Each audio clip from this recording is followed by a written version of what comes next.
How did the second big debate debate prep session go with President Biden? Well, it went better than the session that he ended and went out and took a nap. But still, he was skeptical that President Trump's attacks would get traction with the voters, and I was pushing him hard to talk about priorities for a second term, because my view is elections are always about the future, not rewards for past performance. It's just my political theory, and I don't think that's uniquely mine. I think that's a widespread theory in politics, and I encouraged him to talk less about the number of jobs he had created and the bridges, and talk more about what he would do as president in the second term, and he reacted very negatively to that. How did he react? He said, I'm not going to make promises that I don't know if I can keep, depending on who's in Congress, and I'm just not going to do that. Do you think that was a wise political move? Obviously, I did not, because I was recommending the exact opposite. Did you notice that your advice was less heeded by President Biden during this entire week than it had previously while you were Chief of Staff? I don't know if I noticed it at the time, but I certainly think that's true now in retrospect. And perhaps it's because I was no longer his Chief of Staff. When I was Chief of Staff, I had daily interaction with the President. So, I think it's probably easier to be an effective advisor when you interact with someone daily than when you see him once every 3 months and then all of a sudden you're back. It was, I think it's hard to come back. This is roughly about a year and a half after you had left the Chief of Staff role, is that correct? Yes, roughly, yeah. How often in that interim would you have a conversation or see President Biden? Well, as I said to Congressman Biggs, about once a quarter. How often would you have a conversation with Jeff Zients during that time? Probably talk to Jeff about once a month. Did you maintain contact with Steve Ricchetti?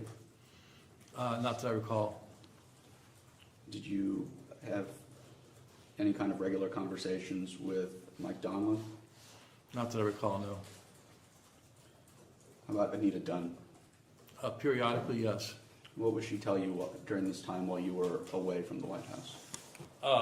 We would talk about the President's messaging and the strategy of the campaign and kind of the communication strategy of the campaign. And I would offer her my perspective. She'd offer her perspectives. We discussed it. I'd known Anita for a long time, going back to the 1980 U.S. Senate campaign in Indiana. So I'd known Anita for 40 years. And we talked about our views on the Biden campaign. Did you believe the Biden campaign was failing at messaging? I don't think I ever used the word failing, but I thought the messaging was not very effective. Why? Because as I said, I thought the messaging was too much about the President's accomplishments and not enough about the current issues in front of the country. Inflation was a big problem, and the President was talking a lot about bridges and jobs. And I don't think bridges and jobs was an answer to inflation, and I thought the President needed a more effective answer on inflation. Who do you think was giving him the advice to talk about bridges and jobs? I think that was the President's instinct. What I'll say is, with all due respect to the members of the House in the room now, the President spent a long time in the Senate. I think members of Congress and the Senate get very focused on delivering for their districts and delivering for their states and get very enamored that I brought back this project and so on and so forth. And that's a common course of discourse in congressional and Senate campaigns. And I think that just was very hardwired into them. You said that you advised changing that message and the President reacted negatively. Yes. What did he say to you? Well, as I said, he said, I'm not going to make promises I can't keep, depending on the makeup of the Congress. And I said, well, you have to tell people what you'll do with 4 more years, other than just the phrase, finish the job. Were there any conversations about, beyond that, about reluctance to talk about inflation or grocery prices? Were there any conversations that it could be attributed to his own policies? No, I did not believe that inflation was the result of President Biden's policies, and he did not believe that either. Did you talk to, during this time period that we're focusing on, between you leaving as chief of staff to returning to work on the campaign, did you speak with Anthony Bernal? Not that I recall, no. I mean, I might have encountered him at a social event at the White House, but not a meeting or anything like that. Do you like Mr. Bernal?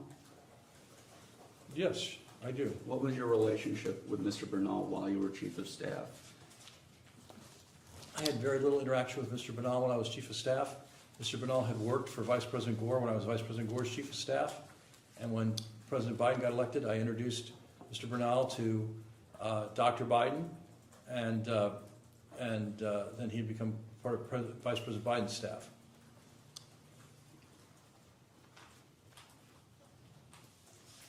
What role did Mr. Bernal hold while you were chief of staff to President Biden? He was a senior advisor to the First Lady and worked in her office in the East Wing.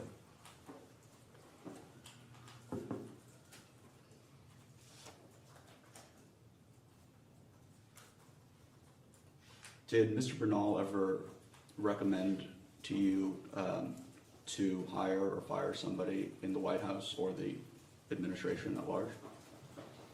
Not that I recall, no.